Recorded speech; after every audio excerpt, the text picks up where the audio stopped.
Ang pag-aaral natin ngayon, bahagi ito ng sulat ni Apostol Pablo na magpapaalala sa atin ng pagpapalang tinanggap natin mula sa Diyos. Pinili at itinalaga ng Diyos Ama. Mula sa Ephesians chapter 1, verse 4 hanggang 6. Ang version ng Biblia na ating gagamitin sa Tagalog po ay ang Bagong ang Biblia at sa English ay New King James Version. Pinili at itinalaga. Mahalagang katuruan ito sa Biblia na dapat nating nauunawaan. Ang pagpili at pagtatalaga ng Diyos sa mga taong ililigtas niya sa tiyak na kapahamakan. Ito po ay pagkilos ng Diyos. Itong pagpili at pagtalaga ay pagkilos ng Diyos na ginawa noon pa man bago pa itatagan sa libutan. At ang gawa na ito ng Diyos, ginawa niya ito hindi dahil karapat-dapat tayong mga tao, kundi ang pagpili at pagtatalaga ng Diyos, ito ay ayon sa kanyang kalooban at sa kanyang biyaya. Hindi ito nakakamit sa pamamagitan ng gawa o kaya pagsisikap ng mga tao, kundi ibinibigay ito ng Diyos ng walang bayad. Ipinagkakaloob ito ng Diyos ng libre sa pamamagitan ng pagsampalataya kay Jesus. Ito po ay dakilang habag at pagpapala ng Diyos sa mga tao. God's sovereign will and grace, itong pagpili at pagtalaga ng Diyos. Hindi tayo kasi karapat-dapat piliin eh. Hindi tayo karapat-dapat italaga at iligtas ng Diyos. Pero dahil sa kagandahang loob ng Diyos, ginawa niya ito, pinili niya tayo. Ihayag din ito sa atin yung walang anumang bagay sa mundong ito ang makakatumbas sa pagpapala na meron tayo kay Kristo. At ang katotohanan na pinagpala tayo ng Diyos sa pamamagitan ng pakikipag-isa natin kay Kristo, ito po ay sapat para mag-umapaw sa puso natin ang kagalakan, ang pagpupuri, at ang paglilingkod natin sa Diyos. Sinasabi po ng salita ng Diyos, ito po yung pangunahing talata na ating pag-aaralan ngayon. Ephesians chapter 1, verse 4 hanggang 6, basahin po natin. Verse 4, ayon sa pagkapili niya sa atin sa Kanya bago itinatag ang sanlibutan upang tayo'y maging banal at walang dungis sa harapan niya sa pag-ibig. Sa 5, tayo'y itinalaga sa pagkukupkup upang maging Kanyang mga anak sa pamamagitan ni Jesucristo ayon sa kabutihan ng Kanyang kalooban. Sa 6, para sa ikapupuri ng Kanyang maluwalhating biyaya na ipinagkaloob niya ng walang bayad sa atin sa pamamagitan ng minamahal. Kung babalikan po natin yung nakaraang lesson natin sa Ephesians chapter 1 verse 3, noong ito ay may title na Papuri at Pagpapala nung March 20 po ito. Dito din sa online Thursday online service natin. Nadaanan natin itong verse 5 at 6 bilang pagpapaalala sa atin na yung ating pagtugon sa tinanggap nating pagpapalang espiritual, yung response natin na dahil pinagpala tayo ng Diyos ng mga spiritual blessings, karapat-dapat talaga na purihin natin ang Diyos. Pinagpala tayo para sa ikapupuri ng Kanyang maluwalhating biyaya. So ngayon po, sa pagtatalakay natin sa mga talatang ito, sa patuloy pa nating paghihimay sa mga talatang ito, na madalas iniuugnay po ito sa doctrine of election, yung doktrina ng pagpili. Na ito nga, tumutukoy sa makapangyarihang pagpapasya ng Diyos na pumili ng mga ililigtas niya. Sa atin po kasi kapag election, pumipili tayo ng kandidato na gusto nating iboto. Pumipili tayo ng sa tingin natin karapat-dapat. Sa tingin natin mabuti siyang leader, tingin natin maayos siyang politiko, o kaya pumipili tayo dahil nagustuhan natin yung pagkatao ng kandidato na yan. Pero itong doktrina ng pagpili, patungkol ito kasi sa pagpili ng Diyos. Iba ito sa paraan o kaya minsan pamantayan ng pagpili natin. Kapag pumili kasi ang Diyos, hindi ito nakadepende sa kung sino tayo. Halimbawa, kung pipiliin tayo ng Diyos, hindi dahil tingin niya matalino tayo, o kaya sikat tayo, o kaya magaling tayong magbigay ng ayuda o tulong, or kung mabuting tao ba tayo. Wala doon. Sa pagpipili ng Diyos, pumipili siya ayon sa kanyang sariling pagpapasya. Wala sa kung sino wala sa katangian ng pipiliin niya. Nasa kanyang sariling kapangyarihan na kahit hindi karapat-dapat, pwede siyang pumili. Pinili niya tayo dahil sa habag. Pinili tayo dahil sa kagandahang loob sa atin ng Diyos. Hindi tayo pinili ng Diyos dahil minahal natin siya, kundi pinili tayo ng Diyos dahil minahal niya tayo ayon sa kabutihan ng kanyang kalooban. Wala tayong ginawang kabutihan na naging dahilan para piliin niya tayo. Ang Diyos ang pumili sa atin dahil mabuti siya. Pinili niya tayo kahit tayo ay makasalanan at hindi karapat-dapat. Yung katuruan ng pagpili, yung katuruan ng pagtalaga at paghirang ng Diyos, hindi lamang natin ito mababasa dito sa sulat ni Pablo sa Efeso chapter 1. Mababasa din natin yan sa ibang bahagi ng Biblia tulad sa Romans chapter 8, sa ikalawang Thessalonica chapter 2, at maging sa sulat ni John sa chapter 15. Kung mauunawaan nating mabuti yung katuruan o doktrina ng pagpili sa atin ng Diyos, magdudulot po ito sa atin ng pagkamangha sa laki ng biyaya ng Diyos para sa atin. Sinasabi nga po balikan natin yung verse 4, sa pagkapili niya sa atin, no? As He chose us. Sino yung pumili? Ayon dito, ang Diyos. Sino ang pinili? Tayo. Kung tayo ay naka kay Kristo, tayo itong tinutukoy dito na pinili ng Diyos. Hindi pa man natin lubos na maunawaan yung lawak at laki at lalim ng katotohanan ito, nawa sa patuloy nating pag-aaral ng Biblia, mas mahayag sa atin yung laki ng biyaya ng Diyos sa atin. Mas makilala pa natin ang Diyos at mas lumalim yung ating pagsamba, yung ating pananampalataya, maging yung ating pag-ibig at pagsunod sa Diyos. Sa mga pangunahing talatang ating pag-aaralan, bibigyang diin natin yung pagsagot sa tanong na bakit tayo ang pinili? Bakit tayo ang itinalaga ng Diyos? At sa bawat tanong na yan, nakapaloob yung dalawang bahagi na ano yung dahilan at ano yung layunin ng Diyos. So, sa bawat tanong, pag-aralan din po natin yung dahilan kung bakit tayo pinili at pag-aralan din natin yung layunin kung bakit tayo pinili at itinalaga. Unang punto ng ating aralin, o kaya ito yung unang tanong, bakit tayo pinili? Bakit nga ba tayo pinili ng Diyos? Kapag pipili nga tayo ng iboboto nating kandidato, meron tayong mga dahilan eh. Pwedeng kasi tingin natin magaling yung kandidato na yon, mabuting tao yung kandidato na yon, o kaya kakilala natin yung kandidato na yon. Pero ano ba yung meron tayo na magtutulak sa Diyos para piliin niya tayo? Sa katotohanan, makasalanan tayo. Marami o kaya may mga pagkakataon na ayaw nating pasakop sa Diyos. At pagkaminsan, ang sinusunod natin, sarili nating kagustuhan. Sa kabila nun, bakit tayo pinili ng Diyos? Basahin ulit natin yung verse 4. Ayon sa pagkapili niya sa atin, sa Kanya, in Him. Wala sa atin yung dahilan kung bakit tayo pinili ng Diyos. Ang basihan ng Amang Diyos ng Kanyang pagkapili sa atin, wala sa katangian natin, wala sa ginawa natin, kundi na kay Kristo, in Him.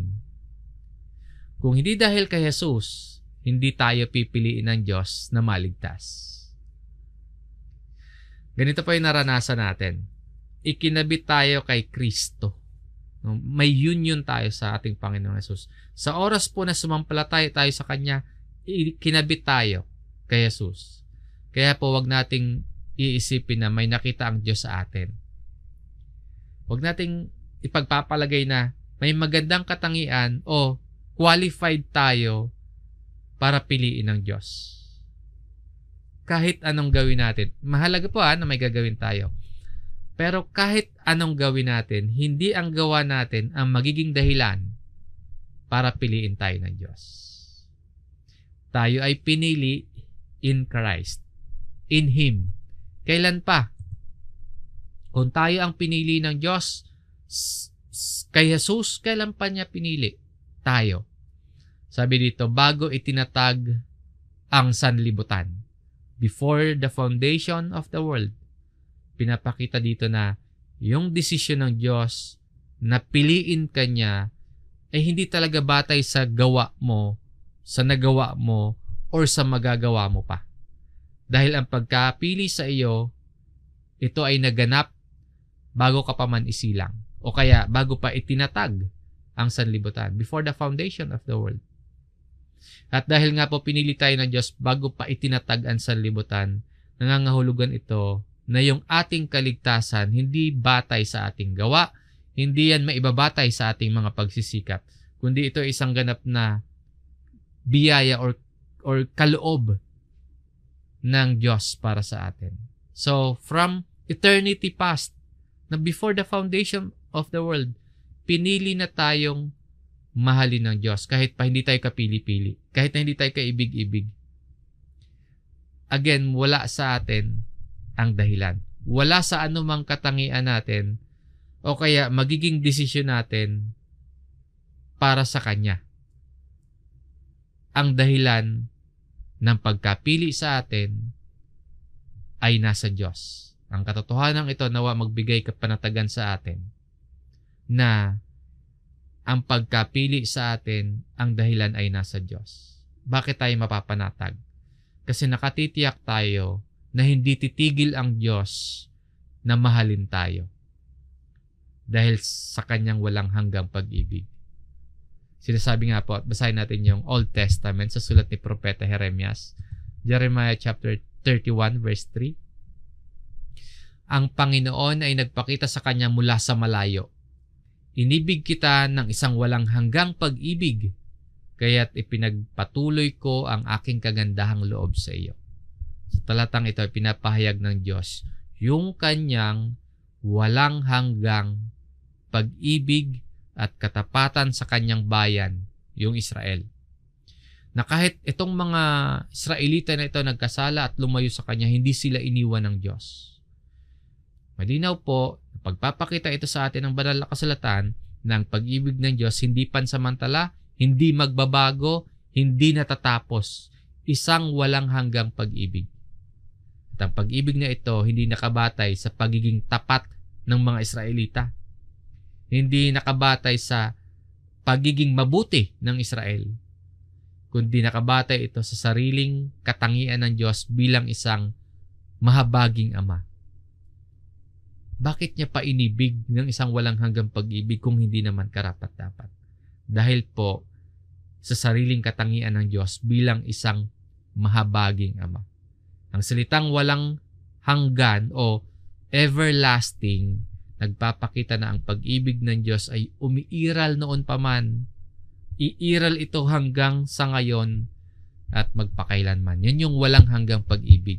Basahin naman natin yung Psalms chapter 103 verse 17. Sinasabi dito, ngunit ang tapat na pag-ibig ng Panginoon ay mula sa walang hanggan hanggang sa walang hanggan para sa mga natatakot sa Kanya.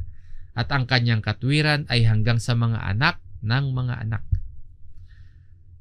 From everlasting to everlasting.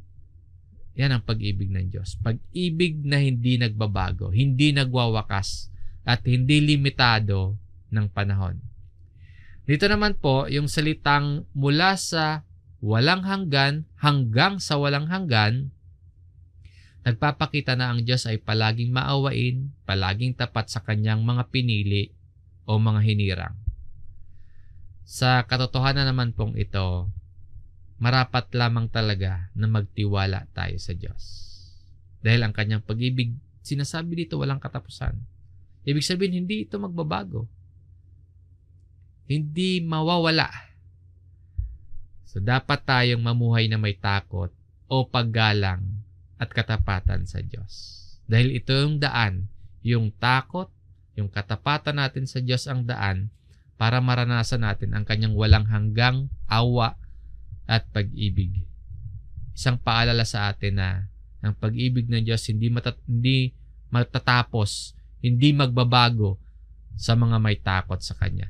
Mahalagang maunawaan natin itong salitang sinasabi dito na yung para sa mga natatakot sa Kanya. Balikan po natin yung ating main verse. Pero isaisip natin itong those who fear Him.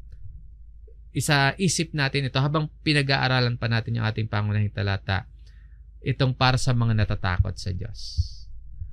Sa huling bahagi po ng Efeso chapter 1, sabi dito, upang tayo'y maging banal at walang dungis sa harapan niya sa pag-ibig, na that we should be holy and without blame before Him in love. Yung dahilan kung bakit tayo pinili ng Diyos bago pa itinatag ang sanlibutan, ayon dito, para maging banal, para tayo ay maging holy at walang dungis o kaya blameless sa harapan ng Diyos. Yung banal, nangangahulugan na inilaan para sa Diyos, lumalayo sa kasalanan. Yung banal ay namumuhay ayon sa kalooban ng Diyos. Yung walang dungis naman, nangangahulugan na pagiging malinis sa paningin ng Diyos. Pagiging malinis hindi dahil sa sariling katuwiran, kundi dahil sa katuwiran ni Kristo na ibinigay o ibinilang o ipinagkaloob sa atin. Yung kabanalan po at pagiging walang dungis, hindi yan pakitang tao ayon lamang sa paningin ng tao, kundi sinasabi dito, banal at walang dungis sa harapan ng Diyos. Ibig sabihin, sa paningin ng Diyos ay holy and blameless. Sa panloob o puso natin at maging sa panlabas natin o sa mga nakikita sa atin, kapag ang Diyos ang tumingin sa atin, ang nakikita niya ang kabanalan natin. Pinili tayo ng Diyos hindi lamang para maligtas, kundi pinili tayo para mamuhay tayo ng may kabanalan at walang dungis sa harapan niya. Sa paningin ng Diyos, dahil sa ating pagsampalataya ito kay Jesus, sa paningin ng Diyos tayo ay banal, tayo ay matuwid na. Pero hindi pa tapos ang pagkilos ng Diyos sa atin. Ongoing pa yung pagbabagong ginagawa sa atin ng Diyos. Under construction pa tayo. Pinapaging banal, nililinis pa tayo ng Diyos. Alalahanin po natin na ang layunin ng pagpili sa atin ng Diyos, parehong layunin ng sakripisyo ni Kristo sa krus. Sa Ephesians chapter 5, dito sa verse 27, upang kanyang maiharap sa kanyang sarili ang isang maluwalhating iglesia na walang batik o kulubot o anumang gayong bagay, kundi siya ay maging banal at walang dungis. Ang pagliligtas sa atin ng Diyos sa pamamagitan ni Kristo, merong layunin. Yung makapamuhay tayo ng banal at walang dungis sa harapan ng Diyos. Sa araw-araw na buhay natin, progressive ito. Yung kabanalan, tuloy-tuloy na proseso sa ating buhay. Nagpapatuloy na kilos o gawa ng Diyos na pinababanal tayo. At yan ay tuloy-tuloy hanggang sa dumating ang araw na magiging perfectly holy tayo katulad ni Kristo. Yung ongoing project na pagbabago sa atin ng Diyos ay tuloy-tuloy hanggang sa maging katulad tayo ni Kristo. Again, tandaan natin, ito ay para sa mga may takot, may paggalang sa Diyos. Ngayon po, kung nakikita natin yung ating sarili na lumalago ka sa kabanalan, nagpupursigi ka sa paglaban sa kasalanan, nakikita mo at nararamdaman mo sa sarili mo na binabago ka para maging katulad ni Kristo, ang ibig sabihin niyan, nakukumpirma mo na ikaw ay kabilang sa mga tinawag at pinili ng Diyos. Sa pagsiyasat po natin sa ating mga sarili, dapat po growing. Gumagalaw, lumalago tayo sa pag-ibig, growing tayo sa pagmamahal sa Diyos, growing tayo sa pag-ibig natin sa ating pamilya at maging sa pag-ibig natin sa kapwa mananampalataya sa iglesia. Kaya sa ating main text, sabi nga po dito ni Apostle Paul, upang tayo maging banal at walang dungi sa harapan niya sa pag-ibig.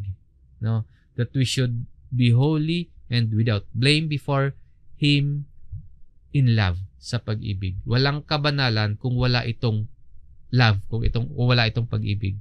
Kaya ang pagkapili sa iyo ng Diyos, hindi yan lisensya para mamuhay ka sa kahit anong paraan na gusto mo na lang.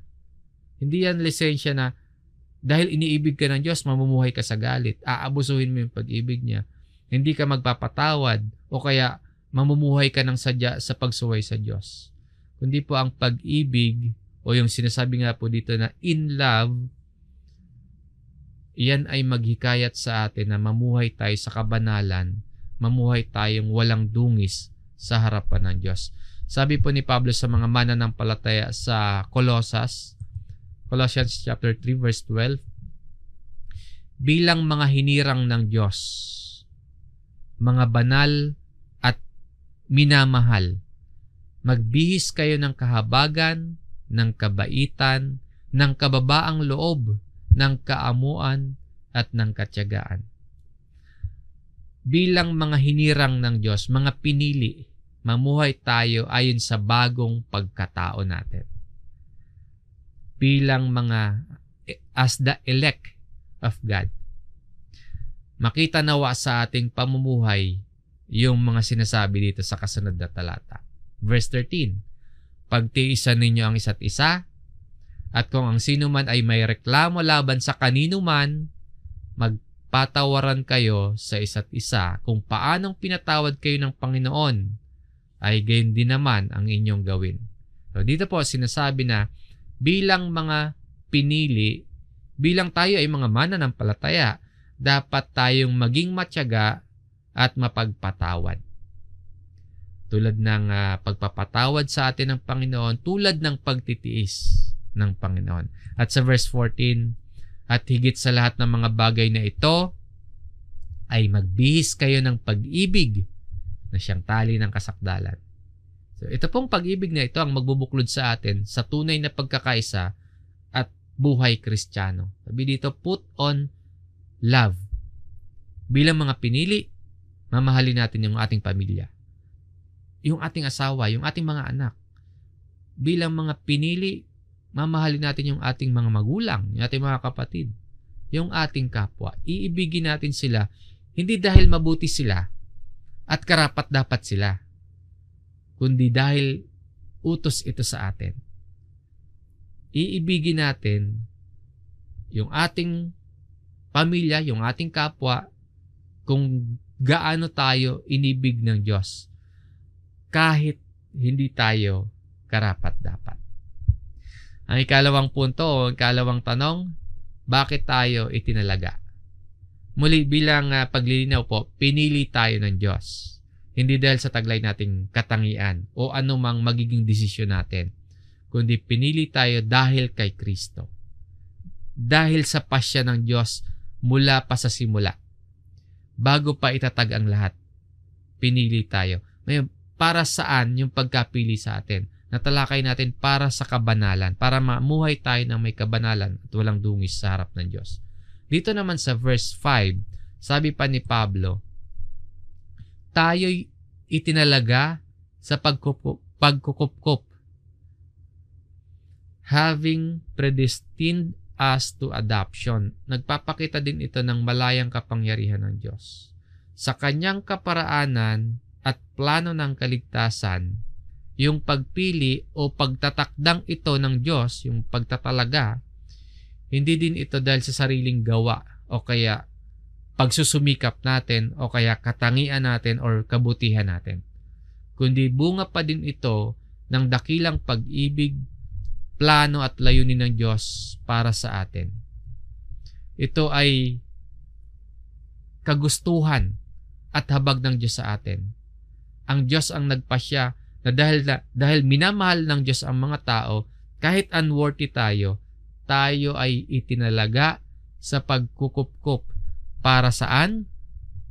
Sabi po, upang maging kanyang mga anak. Adoption as sons. Dito naman ipinapahayag na hindi lang tayo iniligtas, kundi ginawa pang mga anak ng Diyos sa pamamagitan ni Kristo. Pinapakita nito na yung malalim na relasyon nais ng Diyos para sa atin. Hindi lang bilang mga lingkod, mas lumalim pa yung relasyon natin sa Diyos. Hindi lamang mga tagasunod, kundi bilang kanyang mga anak. Ibig sabihin, nais ng Diyos na maging bahagi tayo ng kanyang pamilya. Kaya masasabi po natin na kapag predestined to adoption as sons, ibig sabihin, kasama sa pagpili o kaya kasama sa pagtalaga ng Diyos sa atin, yung pagtatakda ng destinasyon o kaya ng patutunguhan natin. Ang Diyos ang pumili sa atin at nagtakda ng patutunguhan natin. Ano ba yung patutunguhan natin? Ang maging mga anak ng Diyos sa pamamagitan po yan ni Kristo. Ang Diyos ang nagtalaga sa atin para makalapit tayo sa Kanya, para makabahagi or maging bahagi tayo ng Kanyang pamilya. Inampon tayo, itinuring tayo ng Diyos na Kanyang sariling anak. At ito pong katuruan tungkol sa sonship o yung pagiging anak ng Diyos, binabanggit din ito ni Pablo sa marami pang pagkakataon sa kanyang mga sulat. Nabanggit niya rin ito sa Galatians chapter 4, sa Romans chapter 8, maging sa chapter 9 ng Romans. Mahalaga itong aral na ito at malaking bagay ito para sa atin kasi po by nature, hindi talaga tayo mga anak ng Diyos. Kaya mahalagang at malaking bagay itong katuruan ng sonship o yung pagiging anak ng Diyos. By nature, hindi tayo anak ng Diyos. Wala tayong legal right para piliin tayo ng Diyos. Ayun nga po sa talatang ito, pinili o itinalaga pa din tayo ng Diyos sa kabila ng by nature hindi tayo anak ng Diyos, wala tayong karapatan para piliin ng Diyos. Sa biyaya ng Diyos, itinuring niya tayong kanyang mga anak. Dakilang pribilehiyo po ito na ampunin tayo ng Diyos. Isang malaking pagbabago ng mabuting kalagayan natin. Kasi kung ikukumpara sa mga wala kay Kristo, yung mga wala kay Kristo itinuturing na anak ng kapupuotan. Children of wrath. Ngayon po, maaaring sabihin ng iba, paano naman yung iba? Paano yung ibang mga tao? Hindi ba sila mahal ng Diyos? Kung ikaw ay naka kay Kristo, paano yung mga wala?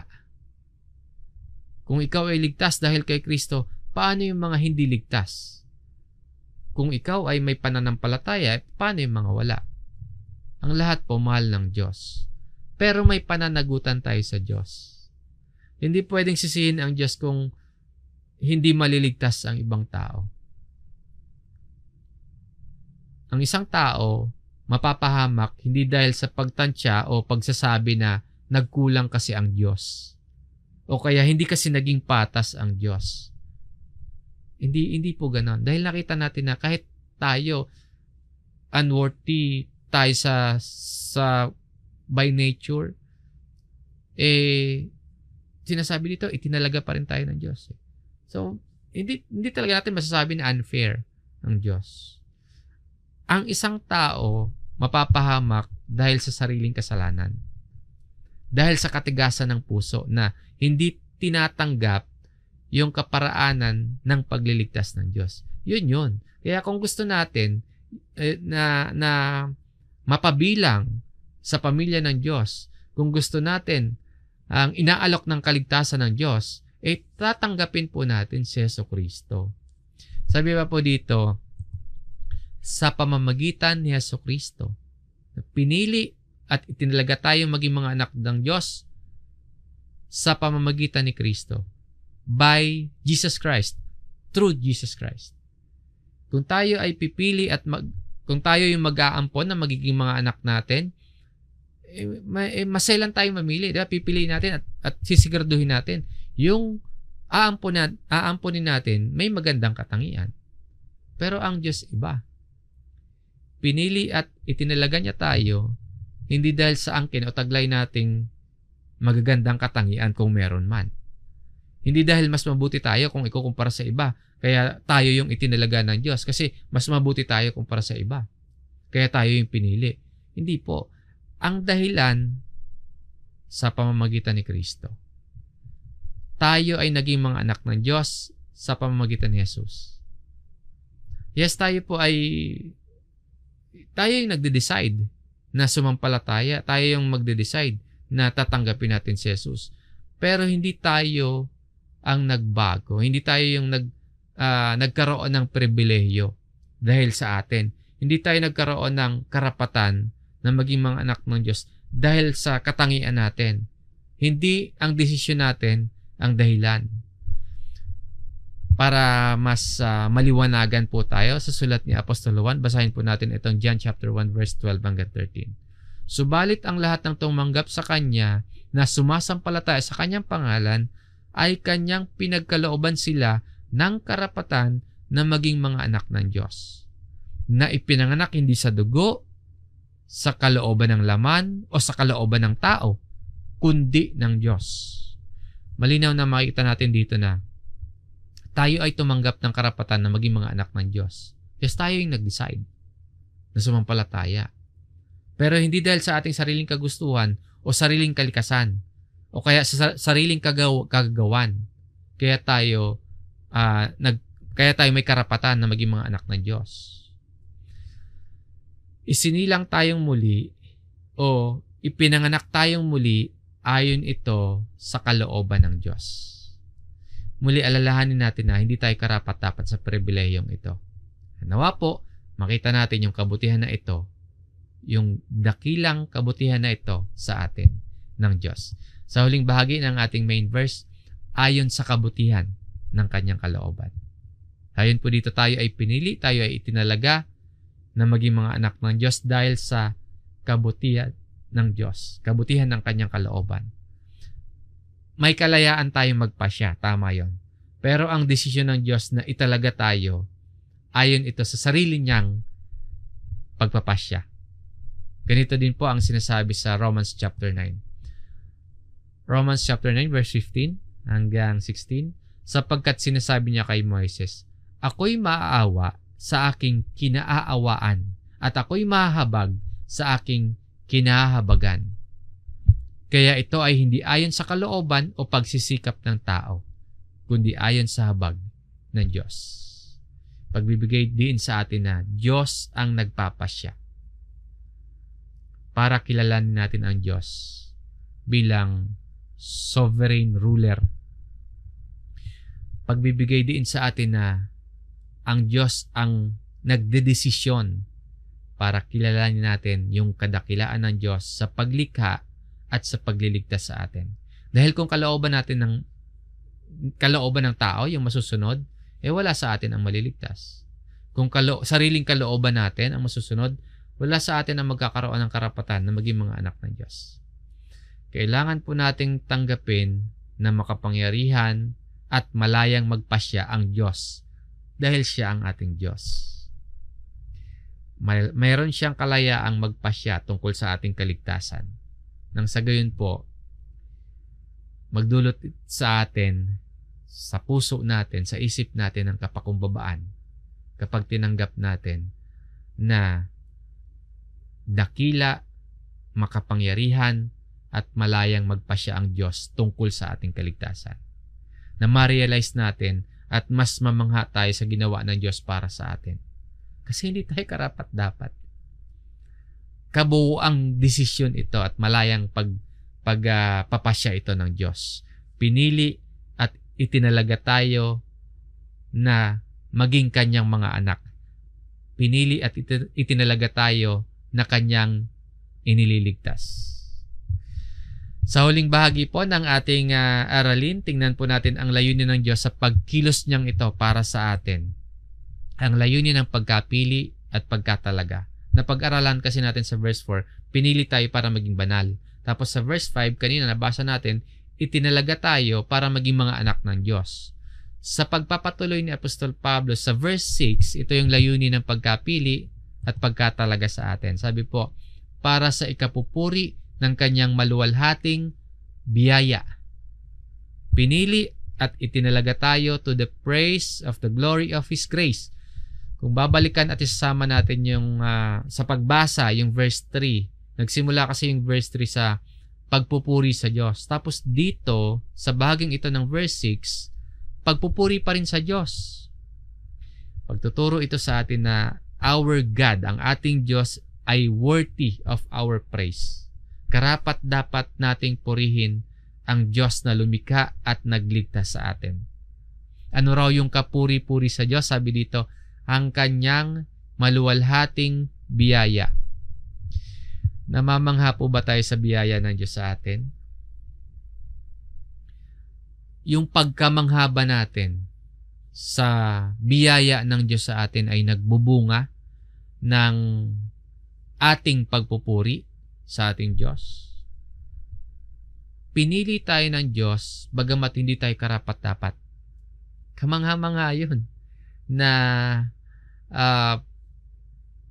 kamangha-manghang biyaya sa atin yun. Hindi tayo karapat, unworthy tayo.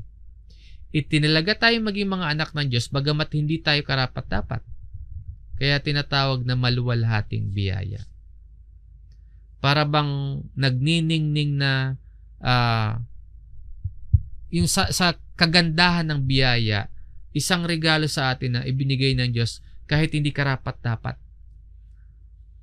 Kapag na-realize natin yung ganda at yung halaga ng biyayang ito, magdudulot ito sa atin o kaya magbubunga ito sa atin ng pagpupuri at tuloy-tuloy na pasasalamat sa Diyos. At ang sabi pa dito, tingnan niyo yung maluwalhating biyaya na ipinagkaloob niya ng walang bayad sa atin sa pamamagitan ng minamahal. Yung sinasabi nating malaki, yung magandang pagpapala sa atin, yung maluwalhating biyaya para sa atin, ibinigay sa atin ng walang bayad. Sa dami at lawak ng espiritual na pagpapala ng Diyos, paano ba ito napapasa atin? Nabasa natin kanina sa verse, sa nakaraan, sa verse 3, napapasa atin yung espiritual na pagpapala in Christ.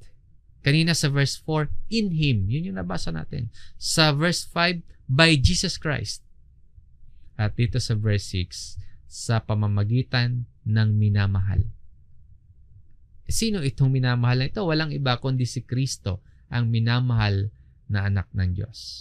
Pinili tayo sa pamamagitan ng ating pakikipag-isa kay Kristo dahil Siya, ang ating Panginoon, ay pinili ng Diyos.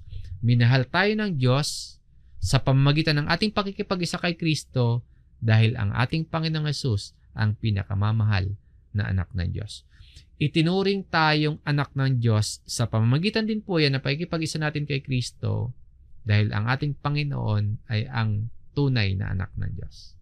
Kaya po, pinupuri natin ang Diyos at patuloy na sasambahin dahil sa pagliligtas niya sa atin sa pamamagitan ni Kristo ang minamahal.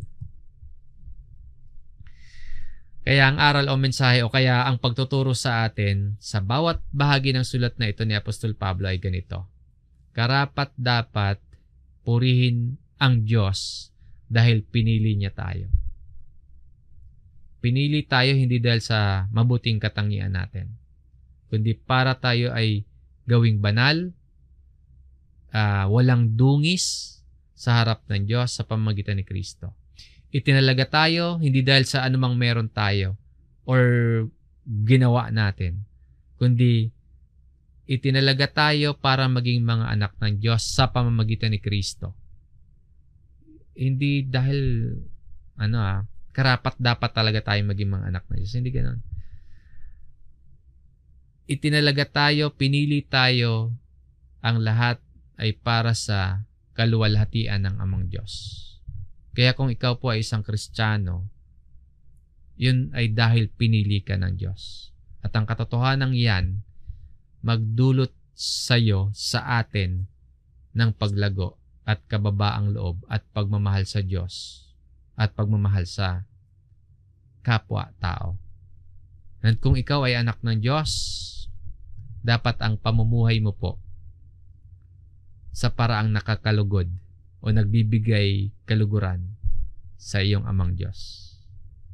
Kung hanggang ngayon naman hindi ka pa mananampalataya, kung hanggang ngayon po hindi ka pa Kristiyano ayon sa pagtuturo ng Biblia, alalahanin at tandaan po natin na walang anuman sa mga pagpapalang espiritual ng Diyos yung napag-aralan natin dito sa bahaging ito ng sulat ni Pablo, ang mapapasa atin kung wala tayo kay Kristo. Kung wala pa tayo kay Kristo, ang isipin natin makasalanan tayo, na kailangan natin ang habag ng Diyos, kailangan natin ang tagapagligtas, na kailangan natin si Kristo. Pagsisihan natin yung mga kasalanan natin at sumampalataya tayo kay Jesus. Dahil tanging ang Panginoon po ang pag-asa lang natin dito. Hindi natin kayang pagtarabuhan o hindi natin kayang pagsumikapan ang pagmamahal at pagliligtas ng Diyos. Hindi natin kayang bilhin o bayaran. Hindi natin matatanggap ayon sa sariling pagsisikap natin ang pagliligtas at ang pagmamahal ng Diyos. At para naman sa ating lahat bilang mga aktibong bahagi o miyembro ng kalipunong ito, panghawakan natin ang katuroang ito tungkol sa malayang pagpipili at pagtatalaga ng Diyos. Ipanalangin natin na ang aral na ito maging motivation sa ating lahat. Kumbaga, gawing panggatong ng Diyos sa puso natin para mag-apoy pa tayo at magkaroon tayo ng masidhing hangarin na ikalat natin yung mabuting balita. Na magkaroon pa tayo ng karagdagang motivation na ipamalita natin ang pagliligtas ng Diyos sa pamamagitan ni Kristo sa lahat ng tao. At sa abot ng ating kakayahan, ibahagi natin ito sa iba. Kung naniniwala po tayo sa kapangyarihan ng pagpili at pagtatalaga ng Diyos sa mga iniligtas niya sa pamamagitan ng kanyang anak na si Jesus, ano man yung maging kapalit, ano man yung kung kinakailangan may sakripisyo tayong gawin, kailangan gawin, ipahayag natin sa iba. Lalo na sa ating mga mahal sa buhay, lalo na sa ating pamilya at mga kakilala, na merong Diyos na nagmamahal at tumatawag sa ating lahat. Sa kabila po yan ng hindi tayo karapat-dapat.